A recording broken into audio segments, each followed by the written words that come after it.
Okay, welcome everyone to the June 17th Mad River Valley Recreation District Board meeting. We don't have any public here, so there's no room for public comment at this point, and we'll move ahead with approving the draft minutes from May 20th. Do we have a motion to approve the draft minutes? I'll make a motion to approve the draft minutes. Second it? I'll second it. And all in favor? Yeah. Say aye. Aye. Alice, I'll do minutes this week this month if you want, but I need to know who's there. Okay, so Molly, you want to do them? Molly's ready to do them. Okay, yeah. Go away, Molly. Go on, go at it. All hail Molly. Okay, all right, so we're going to go right to Bear with a Mad River Park update. So pretty much wrapping up the spring sports season. We've got a couple rentals going on. We've got the Highlands soccer camps coming up. I think generally things went well this season. There was definitely some grumbling about the mowing and the lack of consistency on when they mowed. Generally, the agreement is that they will mow on Thursdays. It was often not getting done. Well, 3 weeks in a row, it wasn't done until Friday morning, at which point the volunteers who line the field don't have the time to get 3 fields lined before games start on Saturday morning. Was that a rain issue or not?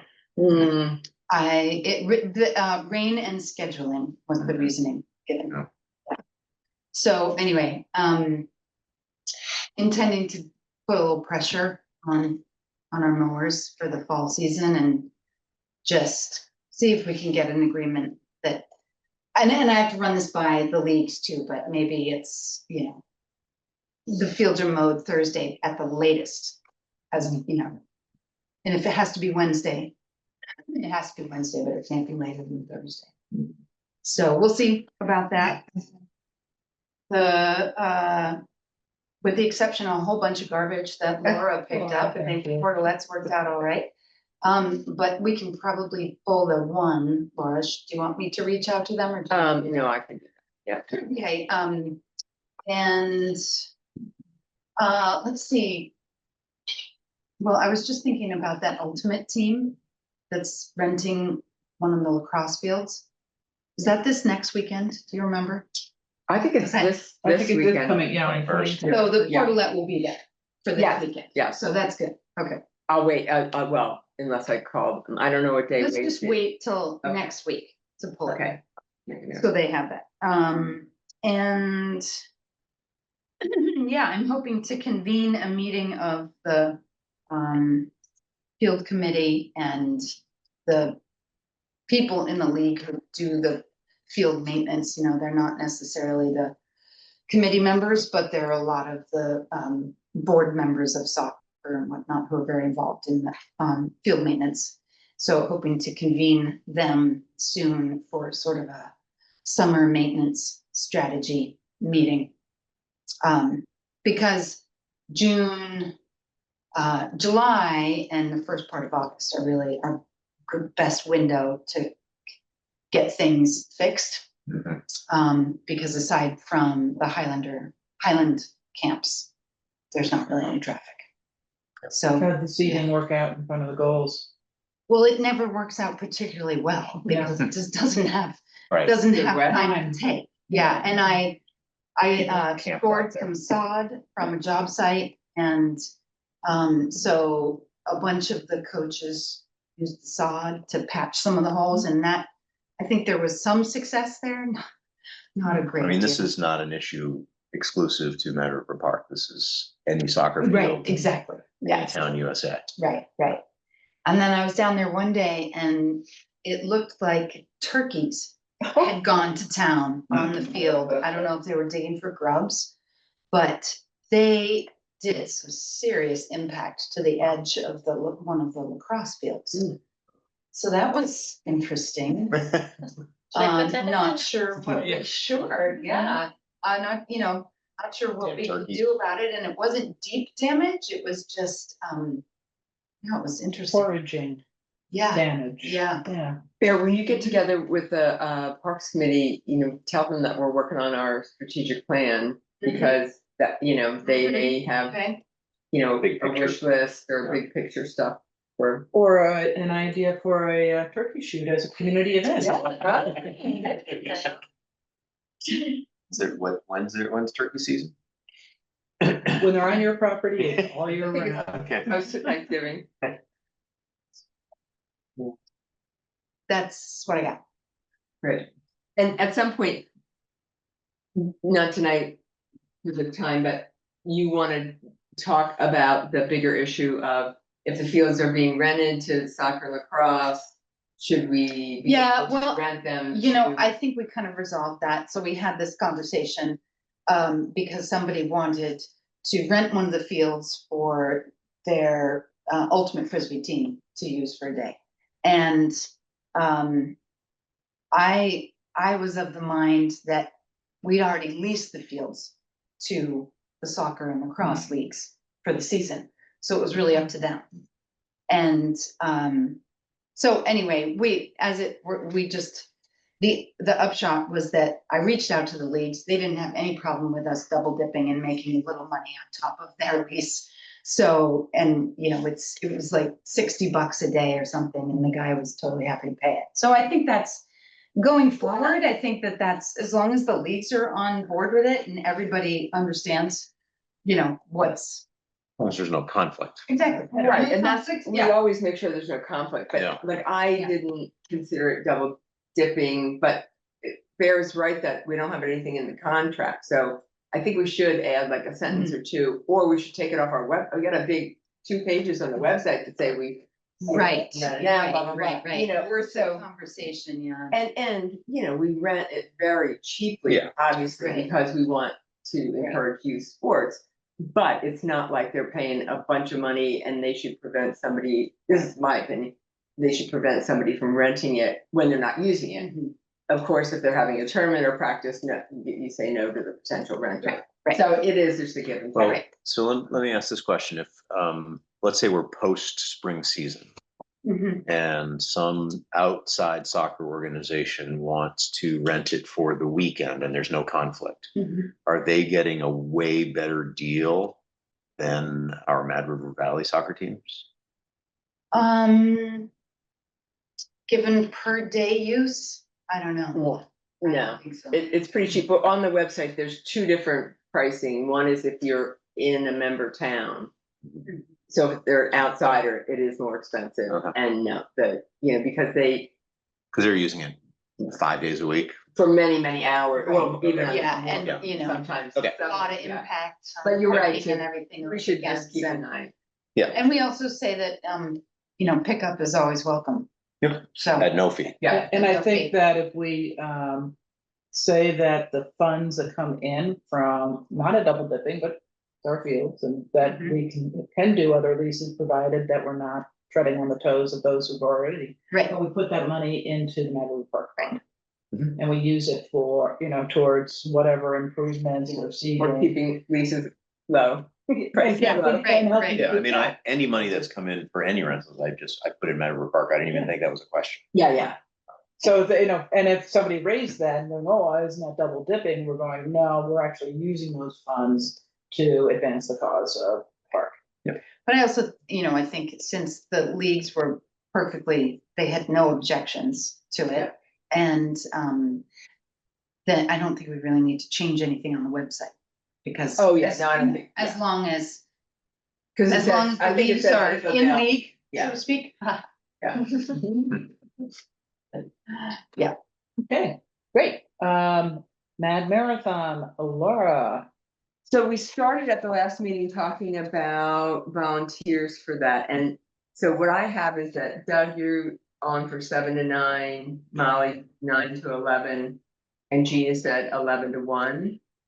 And I didn't know if anybody, if, I'm picking stuff up on Yeah. Saturday. and so I didn't know if others could volunteer. I can probably volunteer I don't think I'm. one shift.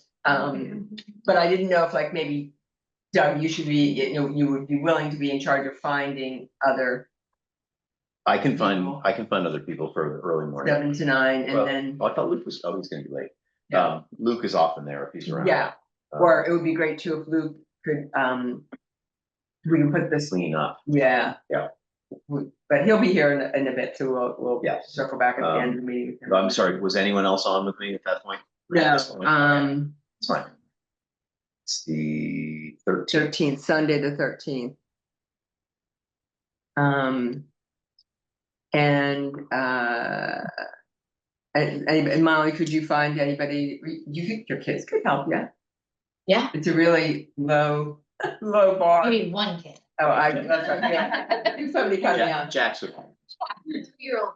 yeah, let's leave him home with that. Yeah, no, he'd love to help.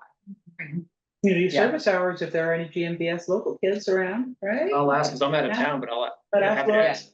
Yeah, Put it out on GMBS. Okay, all right, How many people's ideal for table? At the beginning, my shift where we gotta get everything set up, 3 or 4. but the other The shift, others, you're just sort of so maintaining, easy, so probably 2 is enough. right, And the early shift starts at what time? 7 to 9. That's a race start. Seven. And 8 o'clock. I think. Yeah, so I get there like 7:15 and, Yeah, start pouring, start pour, Yeah, 7 that's right. pouring. yeah, Is there food too? Or we're just. a no, water we're station? just Water and water catering. and catering. Okay. So Molly, do you want me to try and find some, No. you? I'll either bring Jax or. Okay.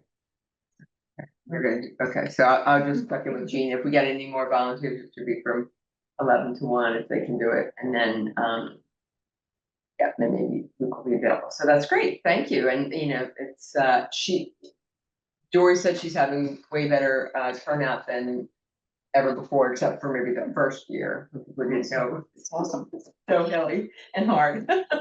But, she's, I meant to bring the book, but it got into the 100 best runs I saw for it, National yeah. Geographic, and it's a gorgeous book. I got it for my son, who has run a couple different marathons that are in the book, and it just really, yeah, so that's a big plus for them, and they got some money for PR from the state, and they're having an adaptive category more robustly. They did last year, but it was, a deaf person and one other person. But they've done a lot of outreach to Vermont Adaptive and worked with them. And they actually have an adaptive, they have 1 or 2 adaptive bikes that the grant paid for, state grant. So, yeah, they're tracking along. So hopefully it'll, really help turn it around financially for him. It's always been a great race, but it's really close to the edge. Yeah. Paying for itself or paying them and stuff like that. So, All right, so, I'd like to switch the order, if I may. Okay, because sure. Luke, I mean, it'd be nice to have Luke here for the. right, yep. So, if you wouldn't mind doing the executive director. I can do that right now. Thank you for the responses about swimming, paying $140 for first or second graders in our 3 towns for swim lessons in Waterbury, and we had 10 families take us up on that. Half from Waitsfield and half from Facein, but nobody from Warren. I did ask them, did it really go out? But I guess it's coincidence, or they live a little bit further from Waterbury, so, but that's great, so I'll finalize with Kat and then request a check from you. Doug, the Vorak, I'm cranking on the report, a lot of little things like how many people attended every meeting over 30 years. Oh, my God. I mean, we do have minutes, but anyway, and some of it I thought our admin person had done a little bit more on, so, but, I'm able to go through things and recoup information that way, but, the website, I decided to, update the website, the webpage on our website, because I'm getting ready to do what we're calling the CRB Roadshow, which Ira and I worked on the content. Sam Robinson, the planning district, helped develop a set of 12 or so slides. And we're going out to all the different boards in the valley and groups. So I'm in process. I actually do one presentation for the planning district on Thursday night this week. And then on July 10th, we're gonna have one at Waitsfield Town Hall. People can come Zoom or online. We're trying to, we're not inviting the public yet. We're trying to, make these boards feel special, show them the deliverables for VORAC, explain how we're gonna move forward in CRB 2.0. So at some point, I should probably do that presentation for us. So, you can tell me when, Great. and we'll be able to go through the slides pretty fast, because, I think I've kept you guys up to date, but,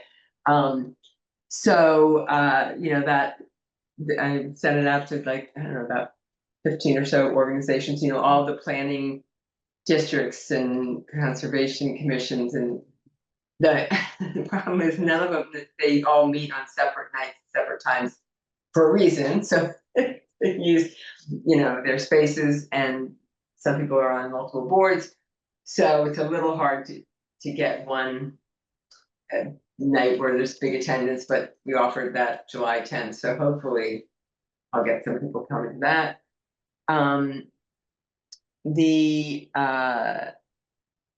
I've been selling bike helmets and lights, very small volume, but I've requested a Saturday at the farmer's market. They haven't gotten back to me.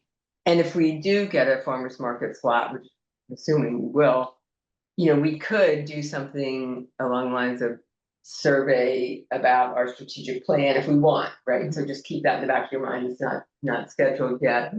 I've also just today reached out to some members on the Harwood School Board, because we've been hearing these rumors about the budget and maybe cutting sports and things like that, and I just wanted to get real information from them that I could share with you guys, and that we could be prepared. We could have some advance warning if they're cutting any programs or defunding anything that is recreation oriented. So I'll keep you posted about that.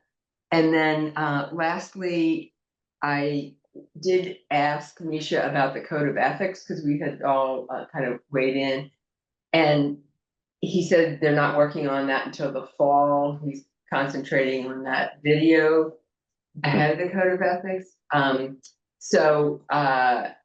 he did say that, maybe one of us could be on that group that works on the code of ethics.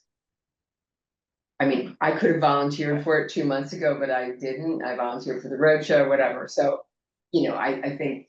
Depending on when that is, I might be interested. Yeah, I in was doing it, thinking but that it's going it to would be, great. but it's going to be done in conjunction with the other CRB partners, right? Isn't it, or not? It should be that they develop something and bring it to our group. We're gonna be, the CRB 2.0 is quarterly meetings. That Sam with the planning district is gonna be the admin person on. He has we had one set up for June 24th, but personal situations that we're having to move that to later in the summer. And then there's one on the books for September. So, but the people working on the code of ethics are Misha, Ira, and Bob Kogut. But the idea was that they would bring it back to the full group, with plenty of time for input, but and it wouldn't, it wouldn't be at those, part of it would be at those quarterly meetings, but they would have work, it's like a subcommittee, right? So, I'm sorry, I'm gonna go. yeah, back. sure. Who did you speak to at Harwood about the sports? Did you talk Oh, to you know Ian? what? I just sent it to 4 board members I know. Ashley Wood, I looked up the. So the athletic director is Ian something. Yeah. I can send you his contact. Yeah, okay, good, yeah. That'd be good to add into the mix, so, that's where we are. I haven't, we talked about maybe an article in the newspaper, and I haven't done anything with that. I think we do need to go to the public talking about the fact that we're working on our strategic plan, but maybe not quite yet. Not yet, let's Yeah, have some meat. but, on the bone. So if there's any other, really, pertinent information you want an article about, I could write one, so. Are you okay with the video not having a code of ethics in it? Cause I feel like a couple meetings ago, you all were a little. Yeah, Yes, no, we're not, but, I don't think they're filming it yet, I don't know, when it came about, they wanted to make it one project with those two elements, this video and the code of ethics, and I said, I don't think that's right, they're separate. To me, and the code of ethics has to have, a lot of buy-in from a lot of groups, and that has to be done before, it has to be part of. But the three people on the committee did not agree. I think we ultimately decided that without it having some real teeth. Yeah. In the video, that it would lose impact. It would be buried in the backdrop of what is really a celebration of recreation assets. So it's really more of like a promotional It video. feels a lot more like. Cause at that, one point yeah. there was something like, what, embracing the watershed or something, is that still a big, or is it? They more haven't just- updated, they don't update me. There will be an update when we reschedule this, Mhm. first quarterly meeting, so I'll find out. I mean, I'd love to see that code of ethics become a very targeted initiative that has its own focus, that maybe this is, when we think about some of our goals and bringing in high school kids to help, I'd love to see a high school kid be a rep on the board here. But, have them involved and then really hands-on deck in terms of disseminating it with impact. That would be my, rather than have it buried in the video that is. And I would like to, Ira and I took a course on social marketing about how you get people to do the right thing when you come up with like environmental programs or anything about, it's kind of like using peer pressure and social media to spread the word. And I would like to, I could tell you 5 different ways to do it. It was a great class and we took a refresher recently. So, I would like that as part of it to really go deep. It is, I have had a discussion with Ira about the code of ethics, and it is going to be hard to develop because it's going to be for multiple sports, not just mountain bikers, because I think the Kingdom Trails, it's just about their mountain bikers on their system, and so that's not us. And I keep pointing out to these guys, I'm like, hey, it's great to learn from them, but we're a horse of a different color. This is not exactly. And I think the one that I shared, the trails mission, was a broader sweep of hero trail ethics, which would apply both in mountain biking and hiking And there may be a mechanism where, you have 5 overarching rules, and then underneath it, it's like, if you're a mountain biker, then you go read this, or if you're a dog owner, you go read this, or if you're, so. But it's gonna be complicated, but I think it's very worthy, and I think it will be a great way for us as a community to, dovetail with Stewart MRV and, some other good things that are happening in the valley, so. But besides, like the Mad River Path and, State Land Long Trail and stuff, like what other trails are there that are mountain bike trails? That are not. So other than Mad River Path and other than. Like state owned, like the Long Trail or the Catamount, which all have their own code of ethics. What trails are we talking about?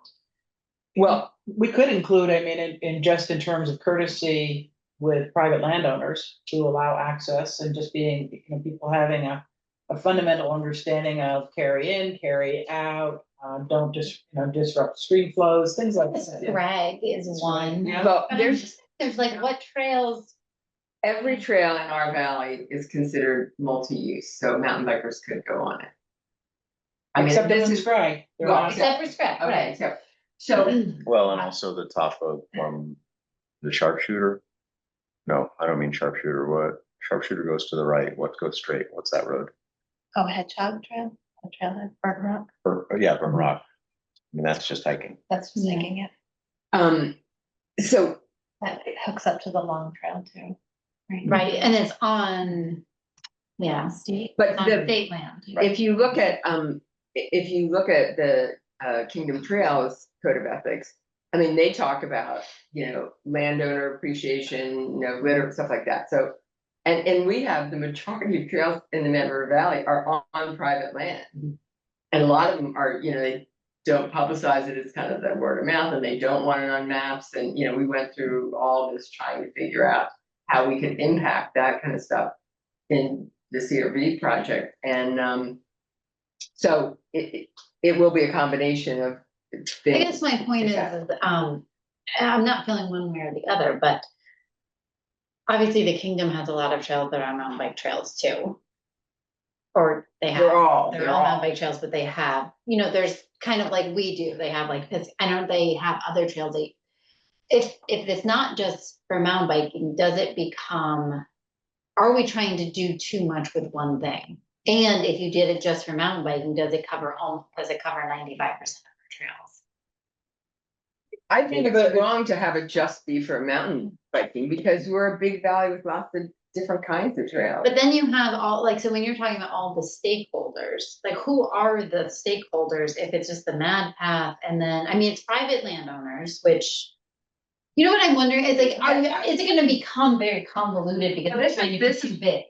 This is why it's gonna be hard, but there are some things, and Kingdom Trails is a paid for system that depends on those 100 landowners, nobody changing their mind because they'd be in the middle of it and all of a sudden they don't have access, so that and we have different places with trail networks, they're separate. It will be hard, and maybe it will have to be, a top line, less impactful, and then some subcategories. I don't know, this is Yeah. what that subgroup. Yeah. But I mean, I think as a recreation district, we should be heavily involved with it. Yeah. But like, for me, I think one of the important things on there would be, if you ride on roads, to ride single file. I mean, I can't tell you how difficult it is on a Saturday to drive from the backside of Warren into the farmer's market. I mean, there's like huge pelotons in front of you on the road. So that's not even trails, right? I Right, mean, but that's this is, not- but so yeah. it is, it's a code of ethics for recreation users in the neighborhood. And I think it's a matter of increasing awareness across all constituencies, across all usages. Yeah. And if we kind of backtrack and we think about the times where a section of path has been closed, there's a Hartshorn's property, or, it was because dogs. Meal. Yeah. Meal farm. Mill Farm, or the Bobbin Mill, again, dogs and disrespect for, so I think that, working backwards, it's really just a question of being aware of being a good steward. If you're Yeah. a kid, if you're 10 years old, and you're, floating down river on a tube, and you got a bottle of plastic water and you chuck it, you should be somehow going like, that's not right. Yeah. Yeah. Yeah, I agree, it should be more general, I just, Yeah. Snickerdoodles. Yeah, I brought those back. They were made, yeah. Sister in law. Those are from yesterday. Oh, nice. Yeah. Peter, you want one? What's that? Well, welcome. All right, Nice to see you, Ruth. Welcome back. Welcome. Hey. welcome. We reordered doing? things just for you. Good. Oh, great. Excellent. Have a cookie, guys. Not while I'm on camera. Oh, a beer. No. So I think as we move forward with discussing the strategic plan, we have three things that are all related. Reviewing the community survey, reviewing partner interviews, and then developing focus categories and questions for partners.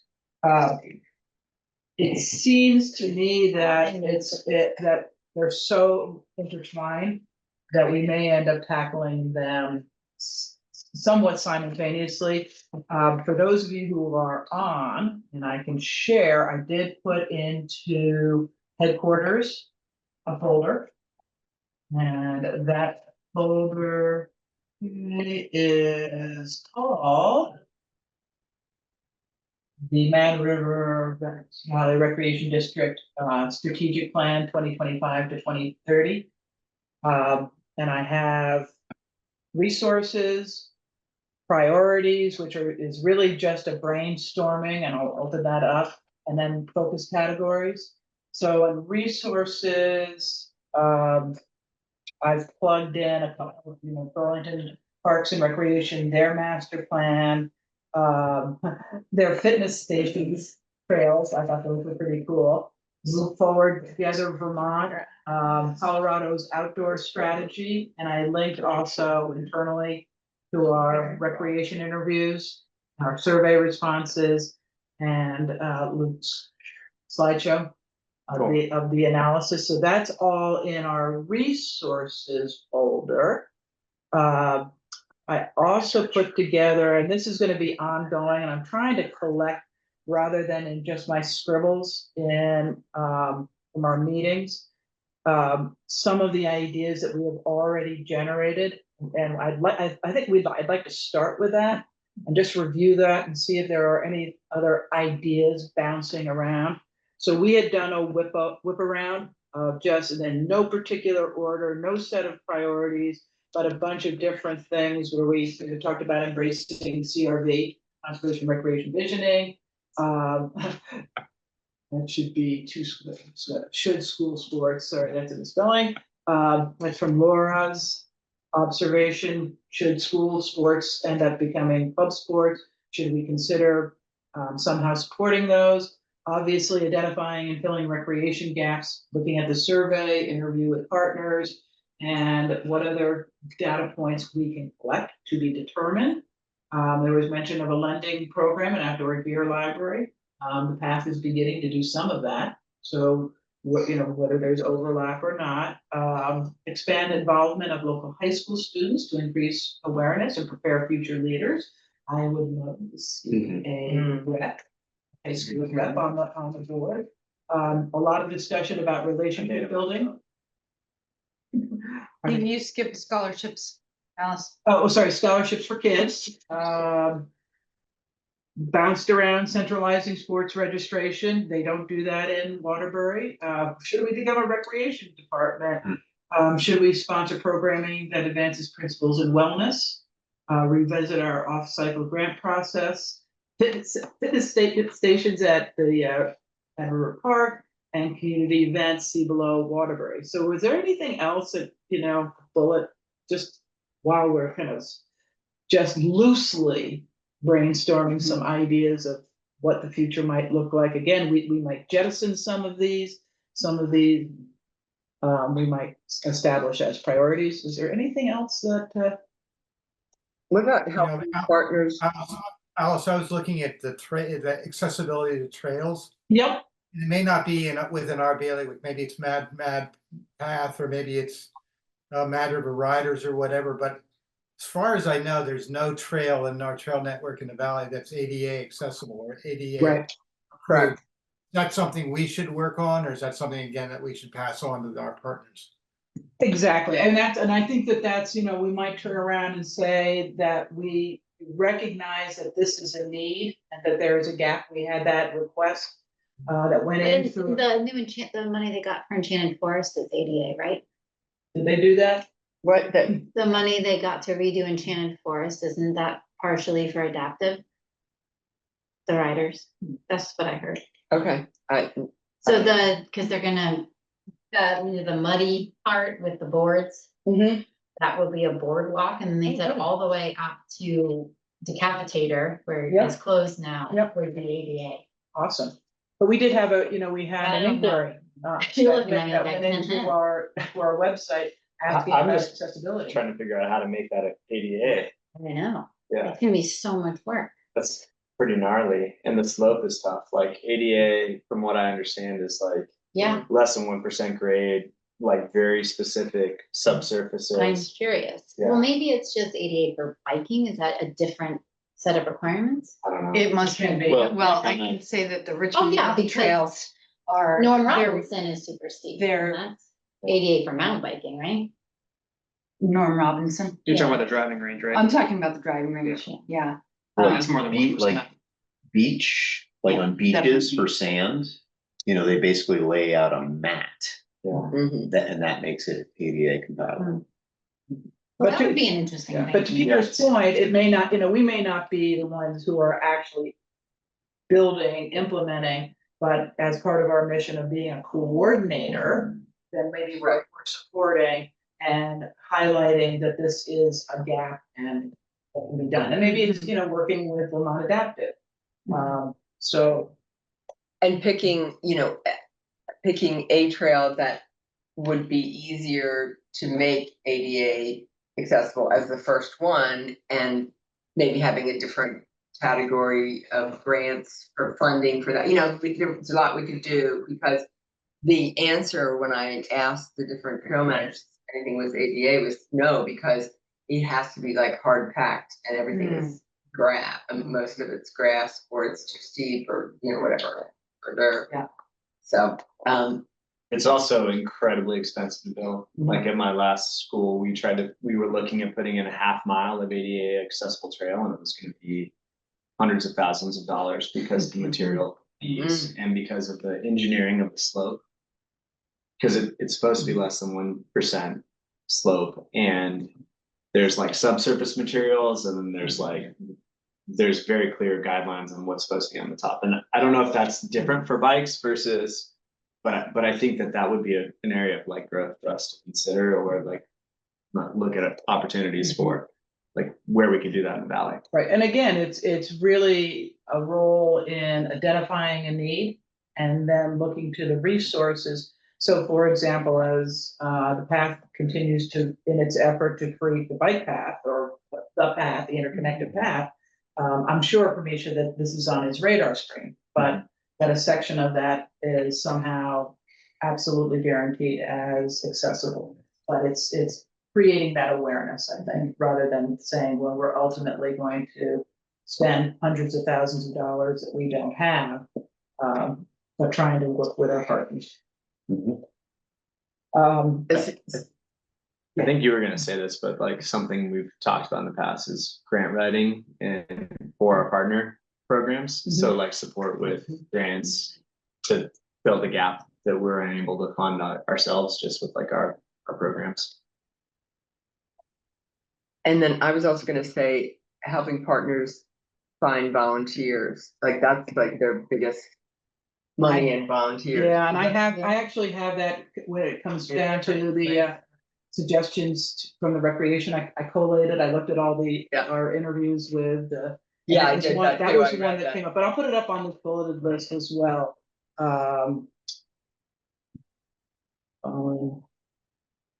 Here. Support. And again, that's not the master, this was just from the whip around that we Yeah. did.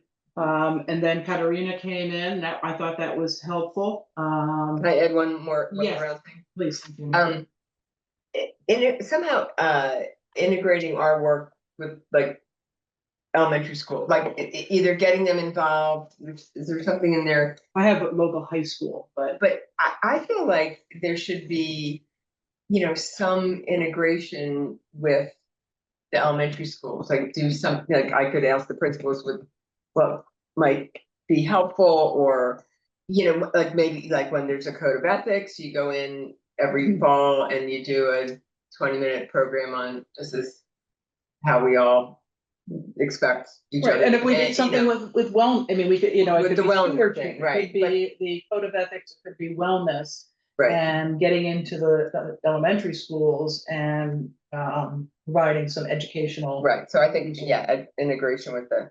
Well, and then at Facein, they have twice a month, they have a full school meeting. Mhm. I don't know if other schools have something like that, but. They do Right. more, yeah. If only we had like a teacher with 30+ years experience that was retiring, had time on his hands to just like volunteer this, it'd be so. Something great. like that. Yeah. People are hard to find. Yeah, they're like unicorns. TMD has to bring in a representative from Protect Our Winters, and if that was an open, assembly that they came and they used that facility and we arrange for elementary school kids to go, middle school, high school Yeah. kids to go. And increase that awareness through using other organizations that are already established to help with I that. mean, this is. Like, we have affiliations with POW from some of our events that we ran this past winter. Mhm. Through Friends Mad River and MRVBC, and so like dovetailing with some of those efforts, like local nonprofits, like. We have a huge interface with our schools that the Friends Mad River, like currently we're working with 350 to 400 kids per semester. In local schools, so it wouldn't be hard to have, this is along the lines of like CRB to like Mhm. dovetail with some of those efforts to like, expand our awareness in schools and connection with those programs. Great. Okay. Anything else? So I don't know if we said it earlier, but I think in the original whip around, I think I said something, trying to think of how I worded it, but kind of sponsoring athletes that are participating in sports that are not offered in the Valley. Like someone would apply, like I'm doing Right. insert whatever, but it's not offered here, Yeah. I'm traveling to Yeah. Burlington or what, for sailing or whatever. Yeah, for as an example of us doing that, we helped support. I don't remember who it was, but they went out west to do a biathlon or something like that. They were looking for support to, for their trip, and it was, it was an outside competition, and it was gonna be expensive. Well, we're already sending swimmers to Waterbury, Yeah, so there there's you a go. precedent. Yeah. Good.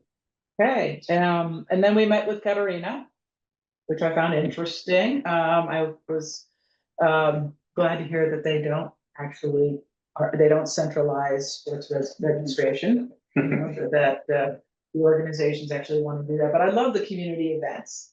And I think that there are a number of those that we might think about sponsoring, the bonfire Christmas trees and Winterfest, and why not have a nice center, disco at the stadium, pumpkin chuck.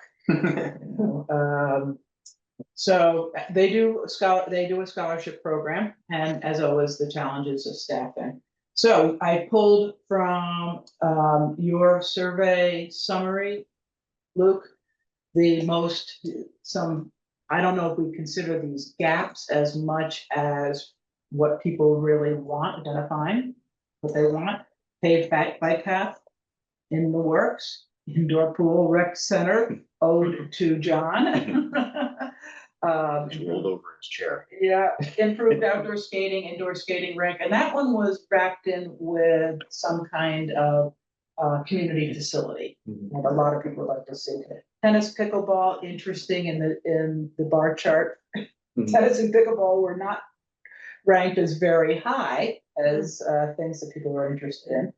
Backcountry skiing, adult sports, issues around dogs, and better communication of information. That's just a list of what came through. And again, as we think about our strategic plan, we're trying to have a vision that represents an acknowledgement of the needs, as well as things that we increasingly begin to see as being important and hurting. And I think, just thinking about the tennis and pickleball, it may be that anyone who wants to play has enough opportunity to do so, so it's not a need. Mhm. It's already, their need has been met, so they don't need Say more. anything, except for the pickleball people said we didn't. Indoor. Pickleball courts. Indoor, yeah. Hey, by the way, just a little background on the survey. In my experience at Muir Hans, the 2 nights I was in Muir Hans, I would say that of the people who have passed, and I tried to get them to fill in the survey, probably somewhere around 80% actually did it, which suggests to me that people really care about this issue in the Valley. It's not just sort of a minority that's like cares about like how we present a recreation in the Valley. It seems like people really were into it. So I'm not sure, like with surveys, what a good percentage of respondents is, but Oh, that's 80 like, is huge. Yeah, That's like 5%. no, it's like 2%, 2%. yeah, well, But the definitely the demographic, vast majority won to fill out the survey. So That was a good sign. And again, I think that's indicative of the demographics of people doing the survey. I think it was Doherty and 44%, 30 to 45, and then 45 to like 65 or 70. So that's smack in the middle. And again, a lot of the people have kids in sports. And then there are the adults who are retired, who are still involved in sports. Not retired yet. Not Nope. retired yet, Yeah. not yet. Just a couple days. So I culled from those interviews, some of the things that people our partners had suggested. And again, this is now dated, how long? 2 years?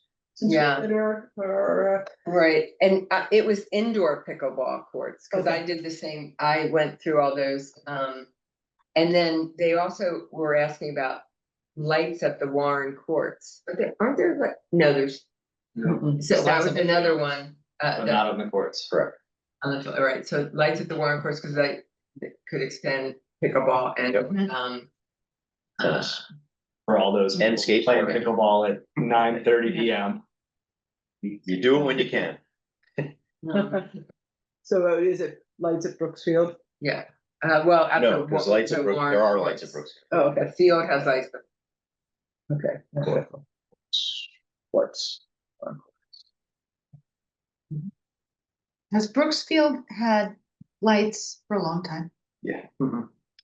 for softball Yeah. and. At least 20 Hopefully. years, maybe even longer. Yeah.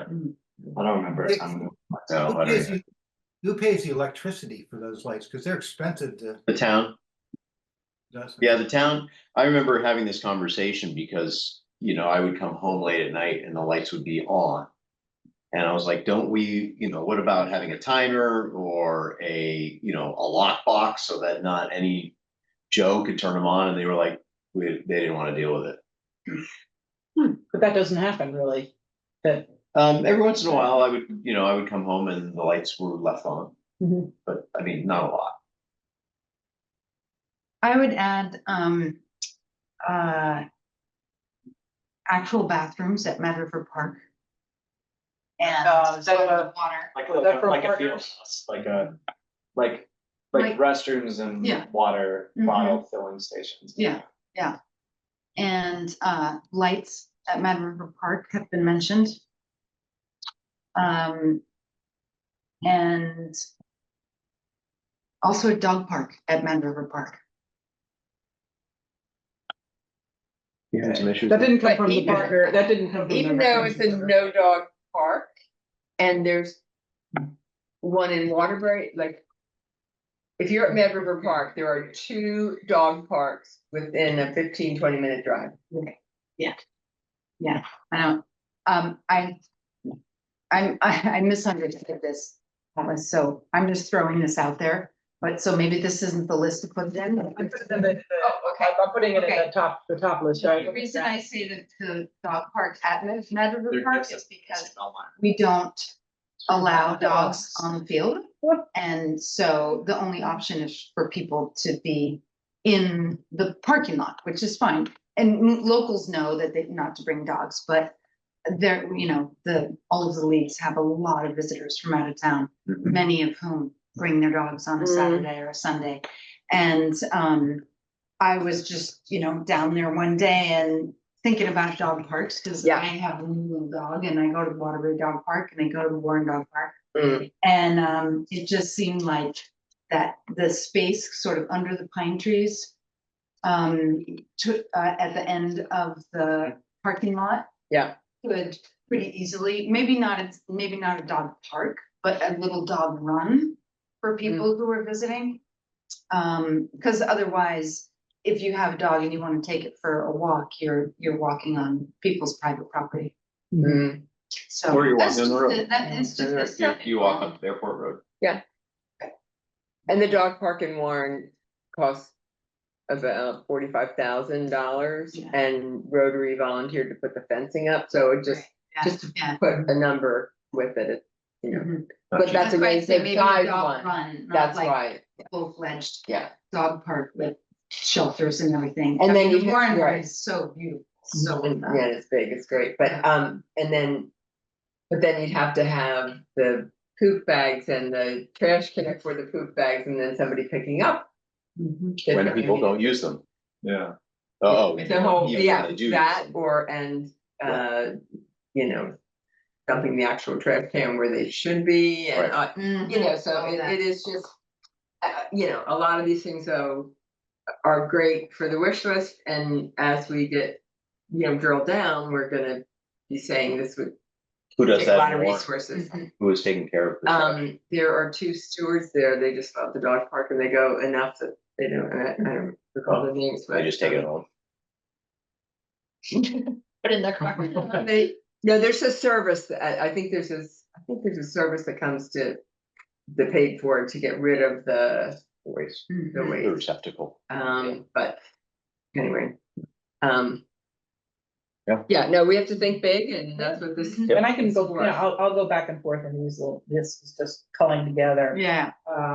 So. Are we doing like, are we still brainstorming dreams? Yeah. Yeah, You got one? Sort of our. You got a dream? the priorities. I have a dream. Molly has a dream. Maybe it should be not priorities, but brainstorming dreams. Because it's not really priorities, it's just ideas. of yeah, things that we might possibilities, engage in. future, yeah. I would say Gotcha. working with the riders on signage when you're entering private land on bike trails. Rochester, I feel like, has done a really fun job with their signs, and they're quite Like this often- land belongs to. Yeah, it says like, you're going through someone's cow field. If you go into their hay, you will not be biking here again. And like, then you're entering so-and-so's property, stay on the trail. Like, they're small, but you can read them from your bike. They're not mean. They're just great, and they're everywhere. Will you take some pictures of those when you're Yeah, this time. over time? when you- And just the awareness. Yeah, Well, I mean, you're constantly reminded that you're on private land there, and I think a lot of people I have think- no idea that they're. No, on I'm sure they private don't. land. I think that's a great idea. It Yeah. seems like a Herculean task, but we can start. We I mean, can, those are just metal, right, like, not hammered, but Yeah. to a tree. right. Yeah, but there's, I mean, like Evolution and Revolution have them for like, And the wooden signs are kind of rough to read. They're beautiful, but when you're on your bike and it's like, right, it's just wood on wood, the letters. They Well, used to there's- be white. Well, those still exist, so there's like 2 of them. Yeah, they're a little hard But to they're- read they're if you're small. going. Yeah. if you're cruising. You're going. But that, I mean, that dovetails with the code of ethics. We're thanking landowners and wanting. Yep. To build awareness and.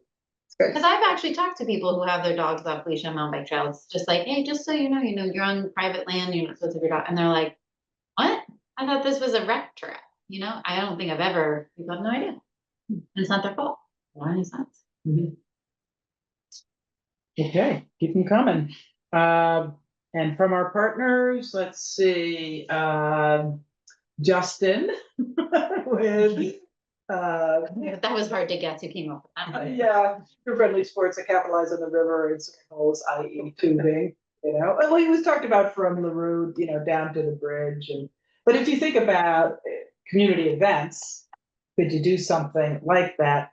There's always the insurance problem, right? But, could you do something up on Blueberry Lake where, it's create a raft and you have a raft race and it's always the insurance and you have to have lifeguards. But we're not thinking about those details right now. He also came up with the idea of, doing something to showcase the cross country in the valley by having a cross country valley tour that brings people from different areas. This came up quite a bit, not just from the riders on mountain biking events, but helped with communications and PR promotion for events. Whether it's the marathon or mountain biking. And I think maybe it was Bob. Bob Kogut was. Yeah, said, what about, is there a way to have a communication staff person who works for all the partners? Everybody contributes a little bit of money from all the partners and that is their job. I think it's a heck of a good idea and it kind of happens like the path has a bunch of part-time people. They have a communications person that does all their social media. They have a lot of part-time people, so we could ask, and then the gal who has been helping the chamber with, marketing sessions. She's really good with social media and has great ideas, and she, does small gigs, so it would just be finding the right person. And, figuring out how much it would be and seeing if groups could. Is that fund really it, a need? or Is that- would we help fund it or whatever, but yeah. Is it enough for me to merit? Just the writers, social media. It's a volunteer, it's a board member. Yeah. Is it Patrick? I don't know. And that would be my other little dream is that, they switched Trail Forks. So Trail Forks is how we announce where trails are open and closed, and now Trail Forks. So, That's a little bit of a tricky thing. yeah. And that is, So if you don't belong to that, you don't know. Right. And then there was like some stuff on social media because people were riding the trails and they were closed, but they knew they were closed. It was in a Trail Forks membership, and then we did this little like, "What are you doing on the trails, you idiot?" No, that makes sense. I mean, that's gonna happen. Everyone who uses Trail Forks for Right. trail open. It's not just us. Because no one's going around every trailhead and putting a sign up. But that I says- kind of wonder if, like, would that be possible? If you think there's like 3 or 4 major entry points for mountain biking, like when it's too muddy or when it's hunting season, it is somebody's job to go. Like on Blueberry Lake, they put up orange tape and Yeah. it's closed. I mean, that wouldn't take very long, and there's trail stewards for every part of the mountain bike trails. So if were the trail steward and there's a trailhead, that could be your job. Right, and then you've got the person who drives from Burlington to use the trail, they drive an hour. And Yeah, they get there on the Yeah. trail. right. It needs to be both. Yeah, It seems to me that like, if we're thinking, I mean, maybe this is stepping forward into the strategic planning a little bit more, but maybe there's like a research group that looks at various different trail networks in our area, how they advertise trails being open or closed, like how they delineate like where you're on private land versus public land. And like, almost like a study group that just goes and like figures out what that looks like, and then approaches our partners with some examples of what best practices could look like, and try to incentivize that through our grant program. That seems like a pretty, just so we keep trails open, so we don't have like the same thing that happened in Kingdom Trails, where like people get frustrated with private land and, like they just shut it down, so. or even losing Gumball a couple of years ago, right? Yeah. It's just- I think one of the partners said, I think it was riders, helping with insurance as they grow Yeah. and for events and camps. I mean, again, a hard thing, but. I mean, if we, one of the things that Waterbury does that we like really admired was partnering with other groups on events. So if we partnered with another group, the insurance could come through us. I mean, there's a price to pay, but when I researched having our own swim program at Shark, it was not that expensive to get insurance to have a. so that would be a question for the insurance adjuster. If that became a protocol for us, would that, rather than an exception, it would become sort of we partner with organizations.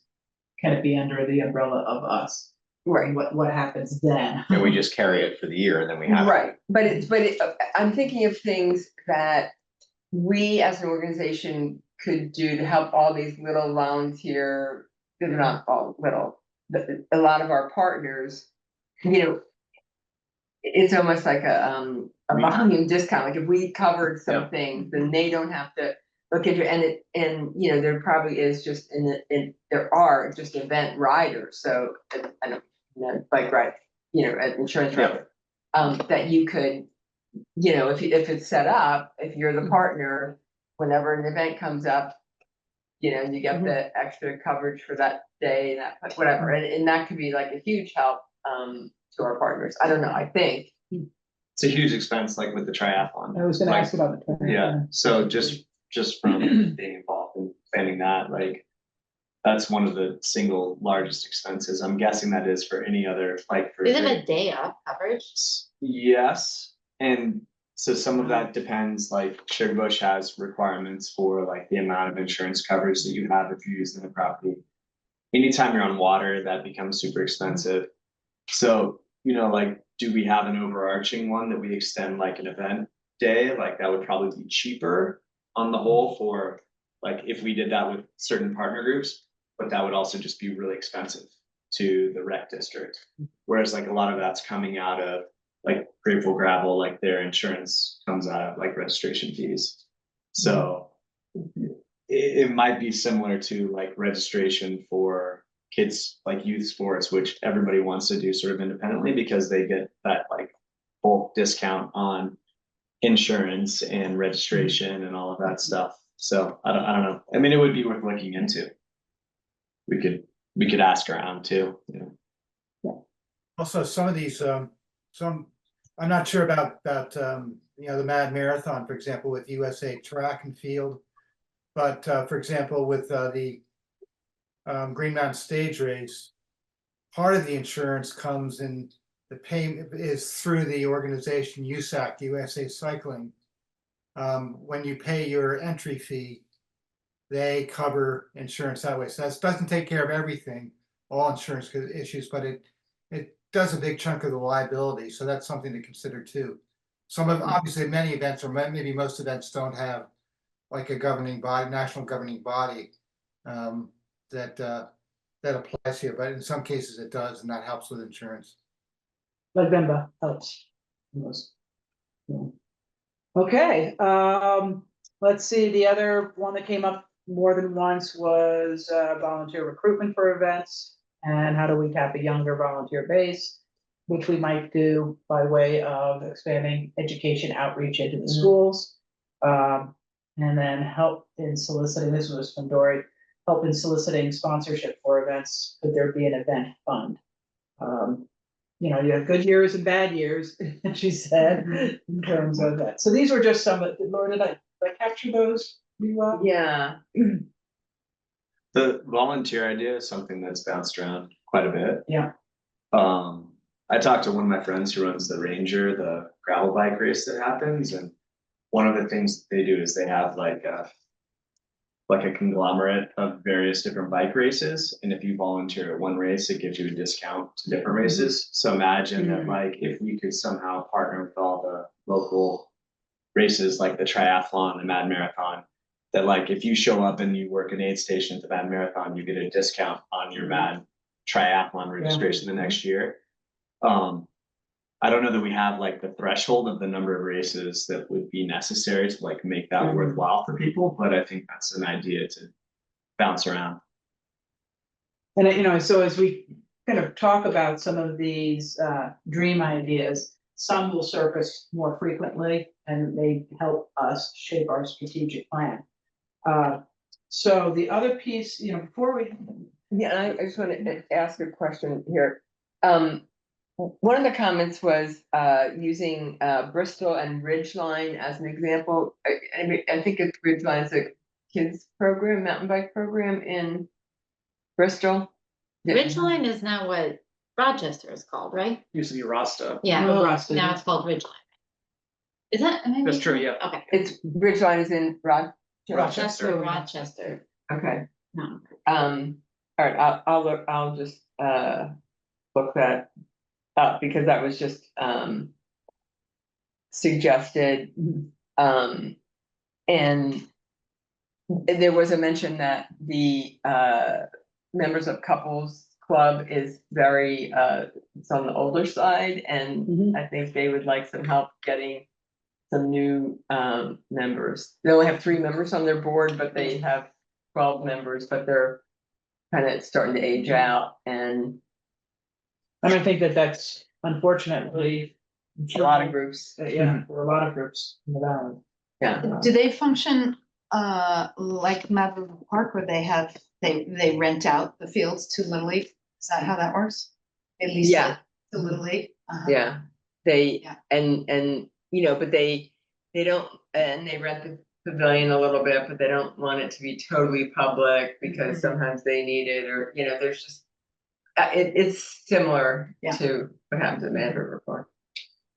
There was an inflection of energy a couple of years ago, but at one point in time, there was like some discussion of whether or not we would want to take on couples club. Mhm. It seems like maybe that energy has kind of run out after, since that last time. That's probably like Things where we have to talk three, about that. 3 to 5 years ago. Yeah, see who's stepping down. so. But there are some younger people doing bocce, so that might be their way into, the- The bocce crowd is not younger. No, they said it was a big range. I'm part of the bocce crowd. Oh, yeah? We are a team, we call our team the Young Friends. Oh, We're sure, in the our young- sixties. I thought they So- said there were people in their forties on up and. Maybe a few. Matter. Yeah. But I think some of those people are also really like heavily involved with softball. Like one of them that I've Oh. seen there is like Alicia. Yes, yeah, that's the one team that has younger people. Right.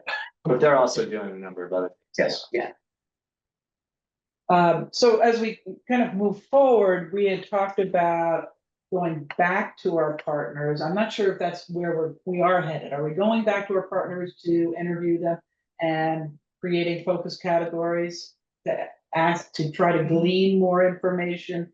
Or do you think we're gonna get more information from them? Well, I'd like to see us get a little farther ahead with our focus areas and then have them react to that. Okay, And then, and have you wanna show them the list, acknowledging, we heard you when we interviewed you, this is on the list, but by the way, an indoor pool would be $5 million, so it didn't make it to the, Yeah. The next. So I think- whatever. You know what I mean, but you don't wanna act like you haven't listened. Yeah, so yeah, that's. if you're gonna ask, you have. If you're to- gonna ask, you Yeah. better, cause we are, it wasn't that long ago, So that's sort of my sense is that our next step is to kind of think about categories of buckets that we would set our priorities. And I put in another Google Doc just to help with some visuals that has the, I just pulled it up, it's called Focus Categories. And I pulled up graphics from the Vermont, the Outdoor Recreation Strategy, Vermont Moving Forward. And they have a number, their categories are stewardship, wellness, and economic development. With the overriding categories being equity and climate resilience. So their vision is, I think we're gonna, be formulating not a new mission, because our mission is already in our MOU. But maybe a new vision, but their vision is fostering healthy and vibrant communities through outdoor recreation. And their categories stewardship, wellness, and economic development, and then they have subcategories where they go into. In Colorado, their strategy vision is ensuring a future where our outdoors people, community character, and way of life endure for generations to come. And sometimes I think that having these kind of visuals is helpful in terms of being able to see what those categories could look like. Their categories are climate resilience, conservation and restoration, exceptional and sustainable outdoor recreation, and then coordinated planning and funding. And again, these are much larger endeavors than what we're attempting. But what is Vermont? I mean, does Vermont have one? Vermont is this the first. Oh, one. sorry, The, okay. Yeah. Stewardship, And- wellness, Okay. development. So, I mean, it sort of makes sense. to Yeah, dovetail. and Colorado, they're very similar.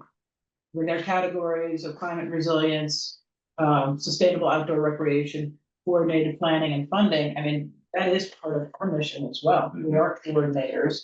So I think that where we should be heading is thinking about these kind of bigger buckets. Where we think, our emphasis should be. and do you have in there the 5 from our existing strategic plan? I don't, Okay. I'll we I'll should- plug those in. Yeah, I will. put those in, cause it'll be Facilities, easier. events. Right, Yeah, yep, I'll put those. Programs, like it was Yeah. pretty generic, right, it was, Yep. But not so far off. I mean, at Yeah. least I think what I see in these, and I'll plug that in. okay, But, what I see us, I see that as sort of this hybrid of Colorado and Vermont, ours, that the stewardship, that is the climate resilience, is a bucket that we want to, obviously, exceptional recreation, outdoor recreation is one of our buckets. I like the wellness one.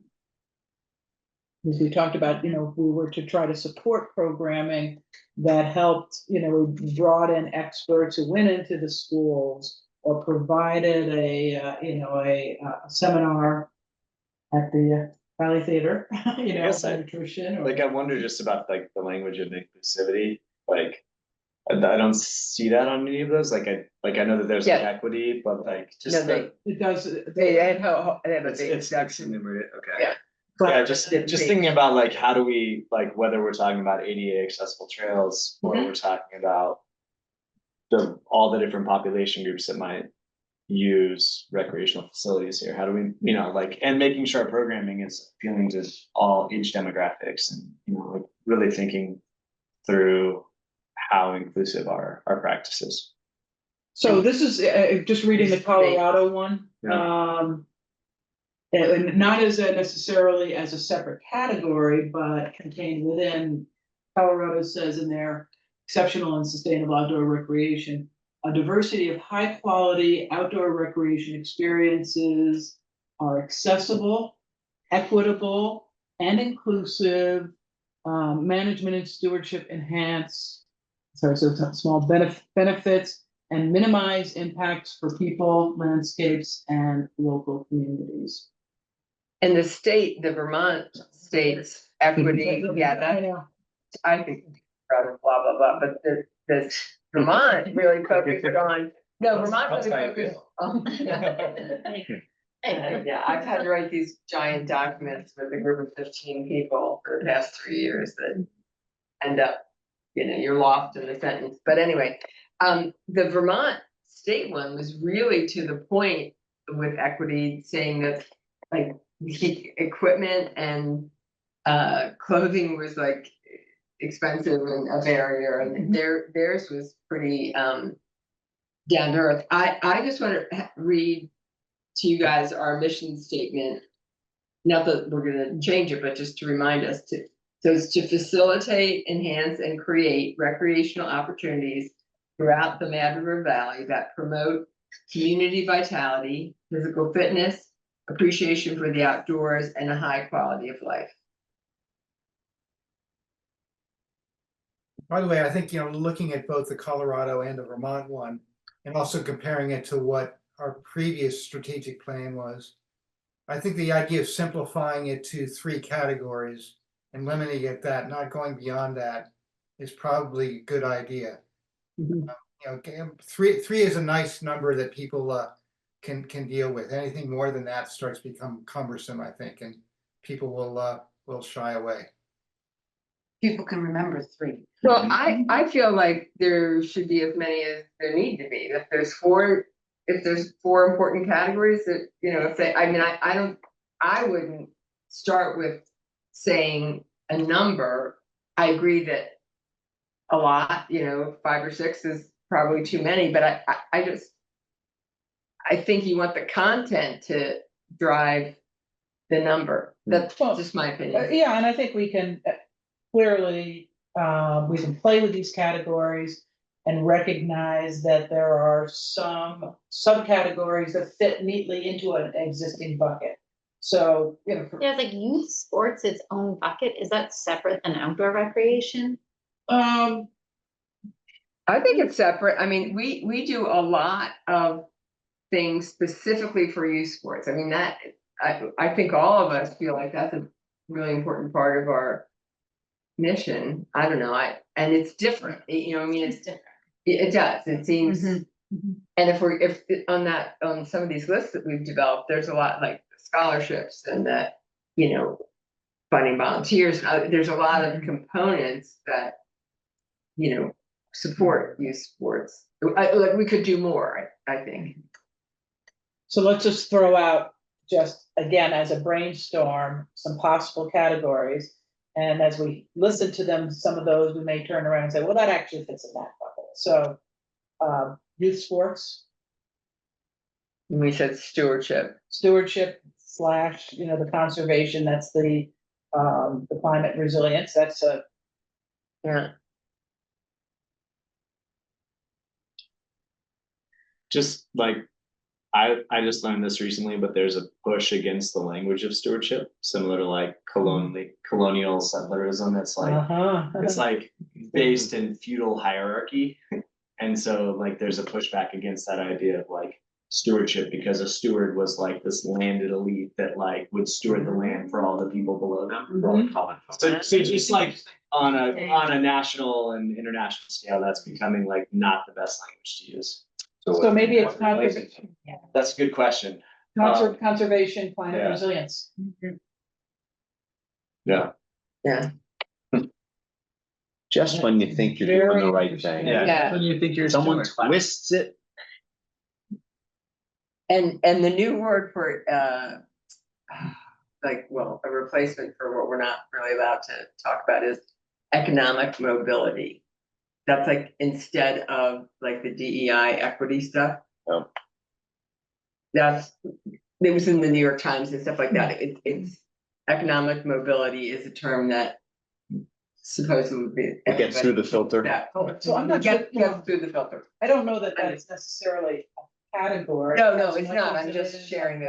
a value Yeah. that becomes embedded in each one of the buckets. So, obviously, what do we call it, sustainable, but outdoor recreation is a bucket, isn't it? Was that trails? Too, that's a No, subcategory. that's outdoor recreation. I mean, I think our previous 5 categories were trails, facilities, programs, events. Funding. Program, yeah, I'll look it up, because I don't think there was anyway. I think we classified like youth sports as programming, but we also had like an Yeah. area of potential development under programming that was like focused on what other programs exist. Like we had like funding for a senior fitness class at one point in time. It didn't happen because of COVID, but when we think about programming that's available and accessible. Seems like a lot of us were drawn to talk about community events, like is that a new bucket for us? Yeah, or is that part of Wellness. is that part of programming? Or the- Programming and we've kind of gone, we've shied away a little bit from programming, thinking about, well, it's programming meaning you're gonna sponsor, swim lessons and things like that, but I think within programming, we could have things like wellness, community events.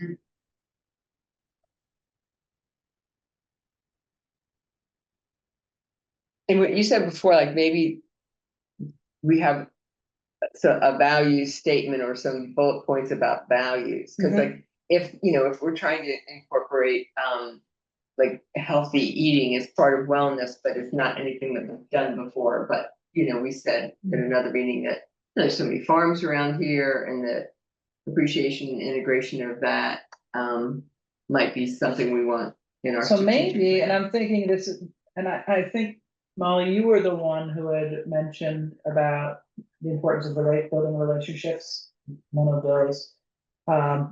Maybe that's part of what's the purpose of programming? I mean, I was thinking of like when I used to do like farm to school education, they have the 3 C's, which are like classroom, community, and cafeteria. I was thinking of like, is there something like conservation and community? Like you could wrap events and like you could just think about something that's like catchy and easy to remember, but then like is encompassing. So I couldn't think of another C that included like. But maybe it's community programming. I mean, like community is just like how do people find their, like whether that's like you're finding a place for your 8-year-old to make friends, or you're a 20-something living in the valley, like how do you find community? So like that could be events, it could be consistent programming. There's lots of different ways.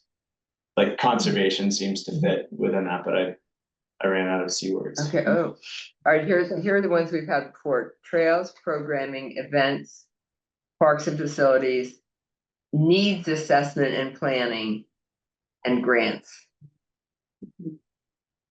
You got you. That's pretty good. I did. The The needs assessment and planning threw me off. I didn't Yeah, got that one. Yeah, Go through the one more time, trails, programming, events. yeah, trails program, events, parks and facilities, one. Needs assessment and planning is one, and then grants. I mean, I think that there's like an element of sustainability, both of like funding sources, and within that, like that includes grants, but it also includes the usage of trails. And I don't know how different that is from conservation, and And is that a value instead of a bucket? I don't know. Like we want to offer sustainable programs, and that could be like volunteer based, like Exactly. basis. Like there's lots of things that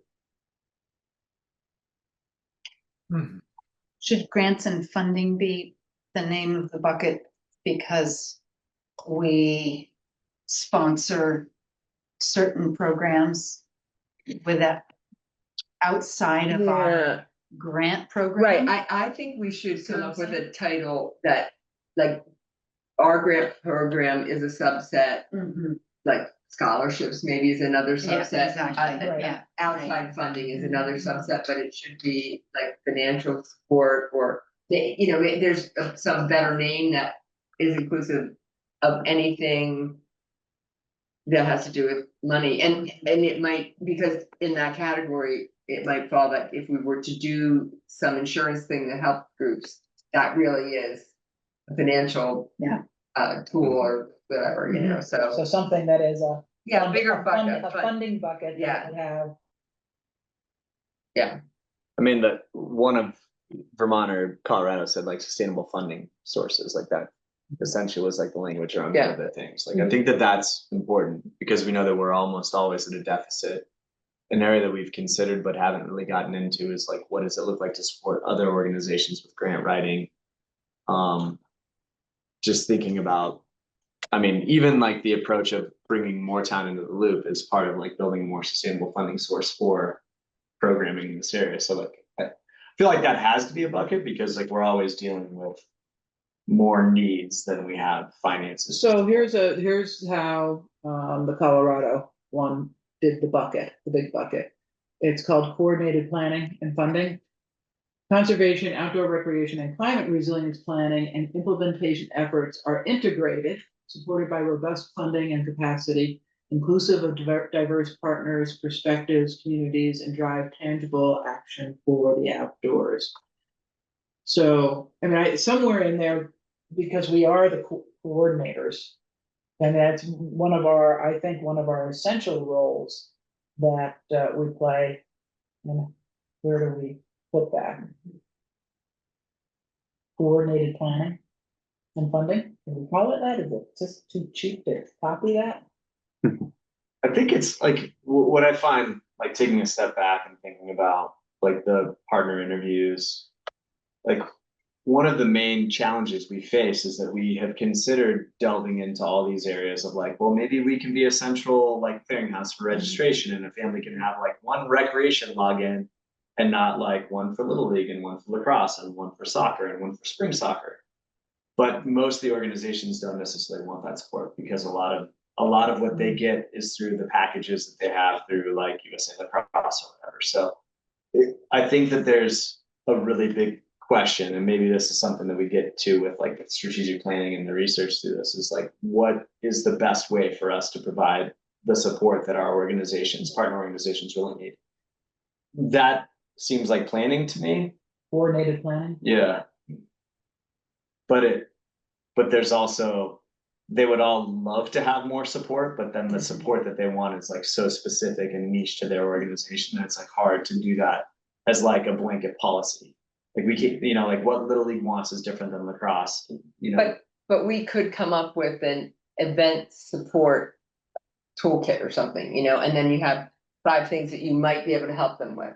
And so those different sports go like, yeah, I want to do 3 of those 5, but I got the other 2 covered or somebody else. You know what I mean? It could be something like that. And just so the funding and like the economic development part, I fielded a question from somebody on the Warren Select Board and said, oh, so 4F is just about done. So what other big grant are you going after? Because they remembered that the position of executive director was requested from the towns, saying if we had a staff person, we could go after big grants and it would help the valley, right? So we So there has to be a Can't fund, lose some, sight of that, some yeah. funding bucket, Yeah. Mhm. financial bucket. And I think, I'm not sure I agree that youth sports is its own bucket. I think the bucket is robust recreation. That, and within that, there are different subcategories that are, youth sports, trails. Well, if you, we had to go through some of this when we were designing the website, Yeah, it's right? gonna be- Yeah, Mhm. so I just pulled this up. Under sports, we had youth sports, adult sports, adaptive sports. Fields and facilities. It's just such a different kind of recreation need, like we're talking about recreation on a field and coordinating porta potties and schedules and registration versus trails, and it just feels so not the same. I don't know that it needs to be its own bucket, though, I'm not saying. Somehow I feel like the whole bucket is recreation, robust recreation, with a whole slew But our of. trails recreation is like being like working with our partners. Right, we don't- Recreation is something we're actually kind of owning because we own the Mad River Park. Yeah, Yeah, okay, I- so, yeah, I see where you're going with that. Mhm.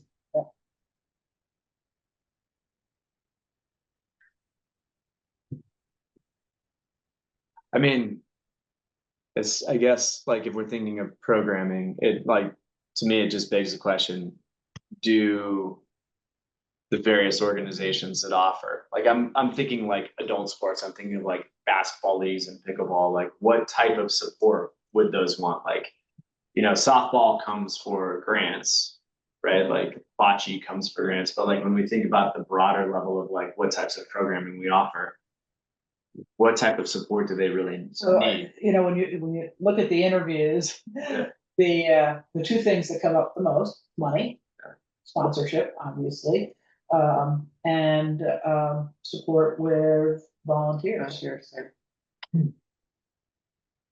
So the coordinated planning is, I think a lot to do with helping, get events off the ground. The idea of creating some kind of a volunteer network exchange, whatever that is, that, people get a discount on. That would be very cool. I do like Initiative. yeah.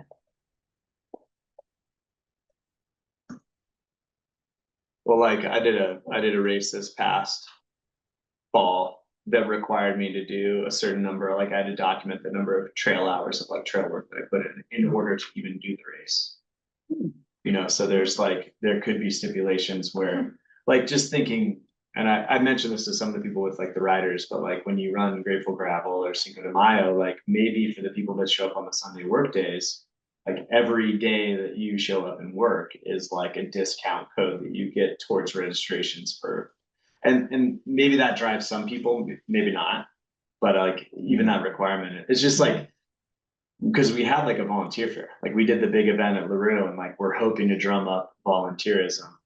And you see that across like all, like whether it's youth sports or different programs, like, like Rob and Marissa Willick are leaving. So who's going to take up like Rob's countless hours of chainsawing on trails, right? Like that's a big gap. So like the moment that a certain person leaves, you have major gaps in anything. And you see that fluctuation, whether it's like youth sports, like lacrosse team just won a state championship, and that's a reflection of like the coaching and the energy that went into that youth program 10 years ago, right? So it rolls through and continues to have an impact. So, but it is also like we have an aging population and demographics. So how do you build momentum around volunteer programs? Get the kids involved. For the grandparents. Like, I don't know, this is not a bucket, I don't know, like a very small little bucket down somewhere else, but like how you are so involved with, BOAC and then CRV, and so the partners who are part of that are kind of integrated in the rec district because of your work on that. But there's some partners that we don't have like a monthly, quarterly relationship with. And I wonder if when I first started on the board, I was like on the website committee. Right, and then that was done, but I don't know if we have, and you were like at the park committee. But I wonder if there should be like some committee where once a year, twice a year, the committee is responsible for checking in with partners that we don't have an ongoing Hmm. That's that interaction with. Communications. Yeah, Well, I mean, it strikes me that, the partner interviews that are in there, they're not all the partners. No, So maybe this is a first step toward, reaching out to Bocce, or, maybe we thought we knew enough about different things, but, I don't know, but I do have a feeling, and if we get a little further along with what we might offer, we might be able to say to them, hey, would you utilize event support? Would you utilize, if we had somebody on staff doing, very part-time, doing communication, social media, would you utilize that? You know what I mean? And then they might just go like, yeah, I'd use number one, but not number two. I'd use, and they'd have something to react to, and then, maybe they'd come up with another idea, like, oh, well, could you do this instead, That I think would be an interesting survey to look at what they request support with, like prioritizing what their needs are. I mean, we have some of that in the interviews, but it might be a little antiquated, and there's been some turnover with those organizations. I mean, this is just like for my work with friends, we get emails all the time, people who want to like volunteer and help our organization. And we're like, well, we plant trees in like early spring and late fall. And we've been working to compile a list of volunteer opportunities. A lot of times it's like high school kids or like GMBS we've had like coordination with, but it's like there are people who want to do things, but they need a calendar. And currently there's not any central location to go to for volunteer opportunities. So you can't say like, unless you know when the writers are going to be working or when Nisha's going to be working on the path. And all of those days are highly variable and sometimes they work for people, but like, it's like, I have a high school student who wants to volunteer like 5 or 6 days this summer. And to try to piece together what that could look like is totally, it's so ridiculously hard. too much work. Yeah, but that would be an area of like emphasis and growth that probably would, even just having a calendar or like a list of opportunities. And, if different partners don't get back to us with their volunteer opportunities, then they don't have their name on the list and they're less likely to get volunteers showing up. so that's a big bucket. That coordinated planning is one that seems to, and again, thinking about what is within our bandwidth, what we can do, what we can't do, but we're facilitators. So coordinated planning, subcategories of communication, PR, relationships, event support, volunteer support. Another bucket, the conservation, climate resilience. I have this hard time with a bucket on the recreation, with the recreation district. Because is it that distinction between sort of the outdoor recreation and youth sports, or is that one bucket? Robust recreation and then the sub buckets there. And I think it's so funny. I mean, it's hard to separate for me, like youth sports from facilities. Like so much of our energy and investment, like thinking of your time and the porta potties and coordinating with Couples Club, like a lot of that is like facilities management and coordinating with coaches and schedules. And that's very different than supporting trail development and sustainable use of trails and people with conservation ethics going into those areas. Those to me seem disparate enough to like have two separate. So do you have a categories. parks and facilities, we keep that bucket from our original? Yeah, that's what we had. Yeah, But you're suggesting that youth sports should be under parks and facilities? Cause then the other aspect of youth sports is the funding. the No, funding- I'm just saying that I think they're different enough to Yeah. not, like, I don't, it's hard to, like, hard to be a rec district and have like third of your pie as recreation, and under that pie is like everything from, you know, like, Yeah. Yeah, it doesn't make sense. to Yeah. me. like, as much as like three little categories seems like, Well, but you could, Nice. if it was like robust recreation, you could have youth sports, adult sports, fields and facilities. And, Adaptive sports. you would have like, you know what I mean? It could But work. isn't like the under that. percentage wise, let's say we have 4 buckets. That one, isn't that like 60% of our Yeah. work or more? Yeah, I mean, I guess that's okay, but in a way, it feels like that's why it should be separate because. I mean, putting youth sports with facilities doesn't really work because. Not all of our youth sports are. Happening. Yeah. So- Right, right. Right. And not all of our facilities cater only to youth sports. Right, But if you- our if- facilities at least. If you think of like, what does robust recreation look like? It's good facilities. Or maybe that includes trails too, good infrastructure. So that could include trails and parks and facilities. It would be youth programming and it would be adult programming. And it would, you know, for this thought. But you see what I mean? If you're just saying, okay, how do we get people involved? You have to have a place for them to go, you know, so good facilities. Then you have to have the programs for different age groups and, you know, youth sports is so different than adult. And you still have to have somehow trails in there. But that, if you don't say facilities, you say, You said infrastructure, Infrastructure. then that can be both, you know, parks, facilities and trails. mhm.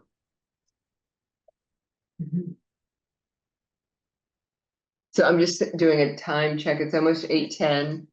And one other thing we wanted to do tonight. So we have a start on this. Yeah, we have a That's it. start. So we have to figure out what we want to do with this next. But for tonight, we also wanted to look at the meetings for the summer. And they're related, next they're step related. and. Yeah. The meetings for the summer. So I think that the next step is to really work on a granular level with Yeah. these buckets. We have some general ideas. And when we do that, we can make a decision about collecting data from different partners. What do we want to ask them about for these buckets? So we have summer meetings. So if we kept to our schedule, it would be July 15th and August 19th. Mhm. And we also said like, you know, would we consider doing a retreat to get further along with the strategic plan, or would we maybe take one of those meetings and say, you know, we're starting at 5:30 and there's food and we're going until 8:30, you know what I mean? Because it might be hard to get a separate date for a retreat, but you know, I mean, I feel like we're making good progress using these meetings on the strategic plan, but our goal is to have it done by the fall so that when I go to the towns to talk about our work, we actually have something for them to look at. So we're kind of gotta have it like nailed down by like October-ish. Yes, and then we jump into our grant. cycle Yeah, anyway, right. So then we're, yeah. I'm all for meeting on our scheduled days and then designating some of them for longer meetings, rather than trying to do multiple. Works better. I'll have to be remote on August 19th. But I.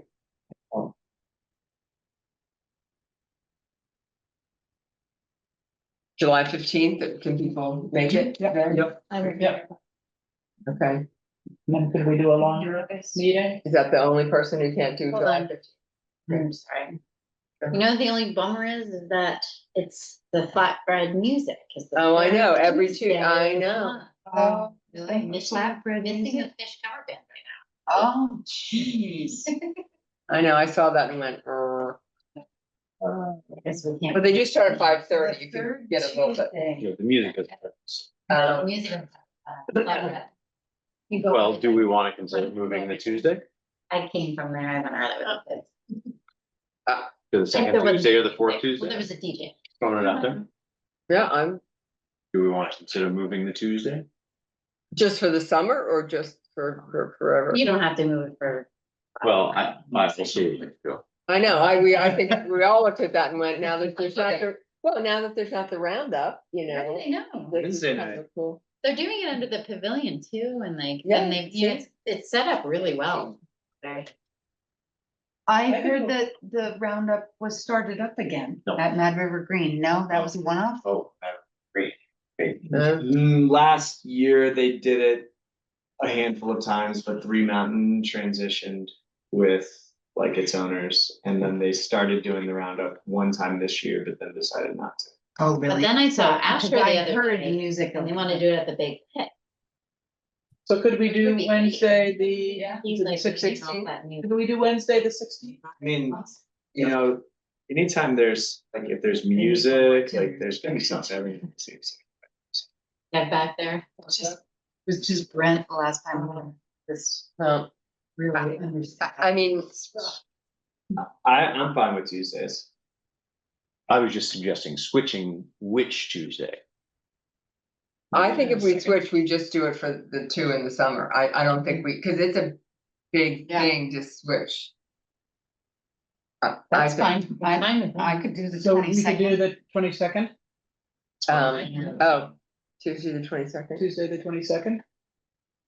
That could be, Gain one, lose one. Corey. And then, and when is Did you get that, when is Flatbed? What's that? Corey's out on the 22nd. B is in, Cora's out, Cora's out. Yeah. And I think that that's what we're gonna find. Right, During there'll the be summer. one. And then August, We shouldn't go back that late, because that's, we should, the 19th. no, the 19th would be the regular scheduled Yeah, one. no, I think we should either do the 12th or the 19th. Don't, let's not go to Okay. the last week, because we're getting into school and. Yeah, and okay. that was happening. So, Well, it would make sense if we moved. You know, to do the we just do it, 22nd and then the 12th. or the 19th, is that? 19th is our regular schedule. Yeah, no, do the Yeah. regular, do the 22nd and the 19th. We do that? I am not here the 19th. I'll be back. The case, yeah. The 12th would be better, because I take off. No matter what day, you're gonna gain somebody and lose somebody, so. So, 15th and 19th sound great. that's the original plan. And then we missed the music at the Roo. That's what everybody was trying to say. Wait, I thought we moved it to July 22nd. We did. Oh. I'm joking. We're gonna go July Come on. 22nd, let's start it with August. Okay, July 22nd. Okay, it's gonna be a long meeting. Longer meeting, yes, longer meeting on July 22nd. Okay, I'll get some food. 30. Yep. 5:30 to like 8:30 or. Have flatbread. And a cornhole set up. Okay, Nice. so July 22nd, and then we leave the 19th on the regular. Yeah, Mhm. I think so. You can only go to the music platform once. It's better than nothing. And then we could do the 20th of August, which is a Wednesday. That makes everybody happier. So we're going to 5:30? Yep. Just for that one, we'll get some food. I could do the 20th. I would not be available on the 20th. Are you available on the 19th? Yes. Oh, then we're talking about August now. It's my birthday, so Oh. I'm not available. Just. Oh, Stay man. with August. Whatever you. We're gonna show up to your house. Hosting me. Okay. What about the 18th? Monday. Mondays. No. Oh, Well, Monday. Everything. Nine They're all the days. same for me. That whole week, This would also be a Why don't you do 5:30. a Zoom meeting. We talked about doing one Zoom meetings, wherever they need to be. People are gonna be where they're gonna be no matter what. Yeah. No matter where you are. But you didn't want to, Where you are. There you are. you don't want to try and do it. Underdog. That didn't work. And then. Well, I can do August. I can do it. You August 12th in person. okay, sounds good. At 5:30, No, that's a 6:30, regular meeting, okay. 6:30.